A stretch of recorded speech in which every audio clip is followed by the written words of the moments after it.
All right. Here we are. Here we are. This is great. Joe and Todd Show. Welcome back. I'm Todd Wade. And I'm Joe Mathis. Thanks for joining us. And this is going to be the shortest podcast yet. Ever. Because we're learning to edit. It's all about creatives need to learn to edit. That means Jared needs to edit what we say. It's actually really hard to edit. It is. It is. It takes time. It takes thought. It takes a critical eye, but it's really important. And I think the important thing to talk about right now is to make sure our creatives know editing is not just words. You're not editing words. You're a lot of times editing your ideas. Yes. You're editing what you're going to do, your project. You're editing it and making sure that it's effective. We have a friend, BC Lee, whom I love. I just think he's one of the most amazing people ever. They had a store called Edit for a while. Oh, yeah. And it just changed my whole way of thinking because it was really about how can we be more minimalist. Mm-hmm. I like that. I love the idea of being a minimalist. We're not. We're maximalist. Right.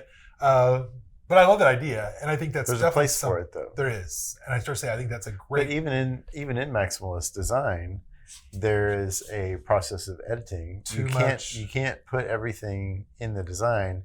You might choose a lot of a large thing, but you're not going to put all the little things in that don't matter and don't work with the design. Well said. We talk about event planning a lot, obviously, and I think a lot of one of the things I see happen over and over, especially with volunteer planners, just to put it out there. Volunteers are the worst at this. Of you get a theme or you get an idea, and they just want to bring it all in. They want to use it all.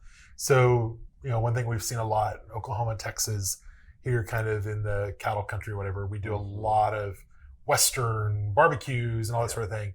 And it's like, what is a barbecue? And so people start thinking, okay, we do the hats, the boots, the bandanas, the lasso, the ropes, the horses, the wagon wheels. And suddenly you have all this clutter and all this junk. And especially if people start bringing it in. I mean, like for real, they start bringing it in like bales of hay and like everything. It's like, whoa, we just gone too far. And I had a mentor one time tell me, just pick one element and think about the thing that's unexpected. So if you're going to go with a Western theme, like what about just the spurs? And just have that be a little bit of your element that you use. Or, what about just picking one thing and making that turquoise and making that your element that you use? And that's been so helpful to me to think about editing out the stuff, yes, but really editing out those ideas in design. We actually have an event coming up that I'm concerned we have enough volunteers. There's a couple of designers in the graphics side of things. And I'm concerned we've got a few more extra elements that we need to figure out how to edit that down and get a better control of that. That's right. I love that in our content meeting, we talked about 8 things. And can we just go through them? Yeah. So, these are number great. 1, how do you edit when you're creative? Number 1. Which? You do the one. Okay. You do the odd, and I'll do the even since you're odd. There you go. I am and odd. I'm normally even keeled. Which of the two has the most merit? Ask yourself this question. You take the 2 items. You say which one's better. Which is the best idea? Yeah. Pick one. That's really good. That's really good. I think again, sometimes that can even be which is going to be the most. I hate to say it, but the easiest to do. Could be the easiest. The least obstacles. It could be the most powerful. Could be the most profitable. Could be the most profitable. That's true. It could also be the one that you can get. Yes, that's true. In the case of that's true. A certain cake. It could be the one that fits with the mission best, that tells your story the best, or tells your client's story the best. I love that. Those are some good ways to choose. I love that. Number 2, let your budget dictate what goes away. I think that's a good one, and I think sometimes we overlook that. We tend to brainstorm without budgets. We tend to talk about how to collaborate and not let money always get involved, because sometimes that you think something costs something and you find out you get it donated or it's free or it's another you got hanging around. So, but I still think letting your budget kind of plan some of that is a great way to edit. And I don't mean to look at it in a negative way, like, oh, we can't afford that. I mean more of like, hey, let's put our interests here. Right. If this is the best thing to tell our story with, let's use that. Let's go all out with that piece, right. and maybe not. And then we don't have the money we necessarily need to do those other things. So it's an easy way to edit. I think also even realizing things like we have napkins is a good example. I love napkins and printing napkins. Yep. And we've just done that for a lot of events recently. And I love the other day when I was really thinking about that became a hard element to get that done. And okay, that's an easy thing to get rid of at that point. Let's edit that out. Yep. Yeah. Number three. You look at what you're doing, and if it's well known or expected, then maybe that can go away. I think that's really good. Again, think about things we talk about all the time, like themed events. When you think about what's the first three things that come to your mind, take those away. Yeah. Because that's probably just what people automatically think is going to happen. Because you're going for a wow, you're going for the unexpected and an amazing experience. And if you give people what they're expecting, check tablecloths and boots and some lassos, then yeah, that's exactly right. People are gonna know what to expect. Right, and I think too, and I think it challenges your creativity a little bit too. Oh, absolutely. Yeah, that's always a good thing. That's really good. Take away the things that are expected or are well known. Yeah, I love that. Number 4, take away the things that are too challenging to accomplish with time, energy, and money, and still won't be what you think it could be. And so I always think about that with things that I'm not sure on. That's an easy thing to edit when I'm not 100% sure. I think about it, we're doing a garden kind of thing one time, and my whole idea was, hey, we could put sod. I did this effectively one time in St. Louis. I did this incredibly effective, where we created this whole trade show thing with fresh flowers and grass carpet and all this sort of stuff. And it was just awesome. It was very effective. It was really neat. And I wanted to duplicate it since. And so I remember thinking about doing that one day and thinking, hey, we could roll out this sod and we could have these flowers. It'd be really cool. But there was a lot of variables in that I wasn't sure of. I wasn't sure about how that's going to withstand under heat. What happens if people walk on it in their stilettos? What's this all look like? And I became kind of nervous about it. And I realized that's something that needed to go away. It didn't have to be sod. It didn't have to be grass. And so we were able to accomplish the same effect doing something else. But that idea, even though I think it would have been a wow factor, but it could also have been a disaster factor. And so that was an easy thing to get away, to go away. I also think that sometimes if something's going to be too challenging time-wise, if I have a budget of time, we talk about this a lot. In fact, this probably needs to be an episode of budgeting our time. But we talk about a lot of the hours that go into an event or into a plan or design. And we make sure we're falling into that. And so if we're suddenly going to have to hire union riggers and make all this stuff happen and bring these things in, and you've got to get the venue an extra day or whatever it's going to be, then that's probably the idea that needs to go away if it's not in your budget to make all that stuff happen. I think a lot of my time, and may sound hurtful, and I'm sorry if it does. Oh, no. A lot of my time is spent editing your ideas.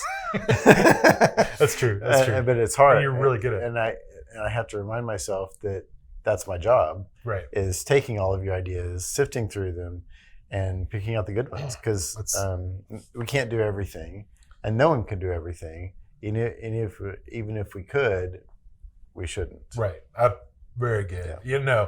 And I definitely count on you to do that. I mean, that's one of the things that makes it easier to toss out ideas all the time. Is I really learned to almost look at your face, and in fact, I can tell if you say, "Okay, well, another thing," and then it's that was a bad idea. We'll skip that one. And if your eyes light up and you go, "Yeah, let's do that," and then it's okay, that's a good idea. It's something worth keeping. Good stuff. So, and that actually leads into number 5 was. I wasn't sure if you were trying to say that was number 5 or you hadn't looked ahead. Number 5. Go ahead. Sorry. I looked ahead.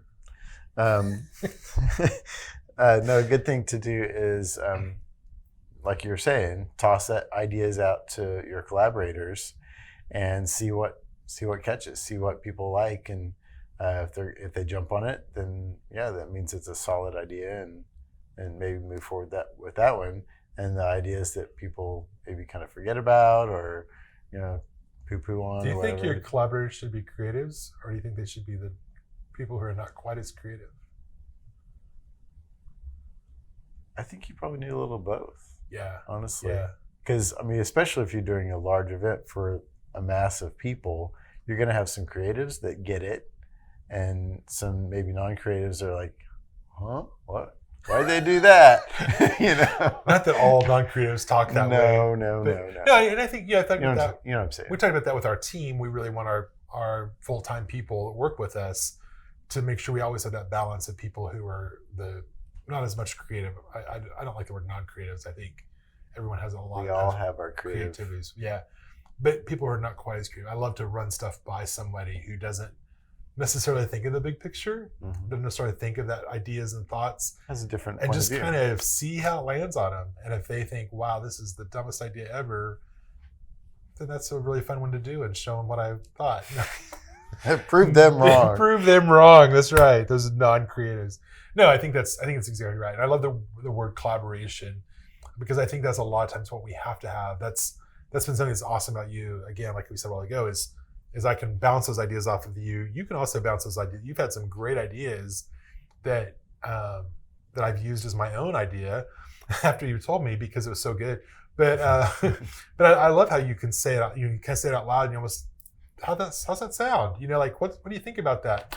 And I remember when you're talking about the bicycle mobile thing. Oh yeah. Like when you had that idea and you had that vision, and I wasn't quite getting it. I kept wanting to make it something better. Like, hey, what if we use real bicycles, not just the wheels? And you're like, no, I think it needs to be wheels. And you just really kind of held in there and stuck with it. But I loved how we worked on that together and collaborated. And eventually I was like, this is the most awesome idea anyone's ever had in the world. So I love that. Number 6. This is a good one. Run things by your client. Give them 2 or 3 ideas and get their reaction. I think that's pretty awesome. We often do that where we're running. In fact, I talked about cocktail napkins a while ago. To run the cocktail napkins by our client and hear them immediately say, "Oh, we would have to have so many." That's too complicated. Yeah, we'd have to do that so many times that it becomes difficult or whatever. Like, okay, that's an easy one to cross off. Right. And our client made that decision for us. So definitely, that's good. definitely good. Automatic resistance, like just drop it and move on. It's good. So yeah, quickly, number 7, we just got a few more minutes. Ask, what's the biggest bang for your buck? I mean, if you've got a budget and you want to wow somebody with the flowers, then you're going to want to spend your money on the flowers. Absolutely. Or if you're an artist and you're creating a sculpture, what's the biggest bang for your buck going to be with your media? I think a lot of times too, talking about what is the biggest bang for your buck. We have this event we're planning, this top secret non-disclosure event we're planning. I love that one of our biggest aspects of that is going to happen before anyone walks the building. It's out on the lawn. It's as people arrive, and we're sinking a lot of money into that arrival. But that's the most bang for our buck. And I think I love.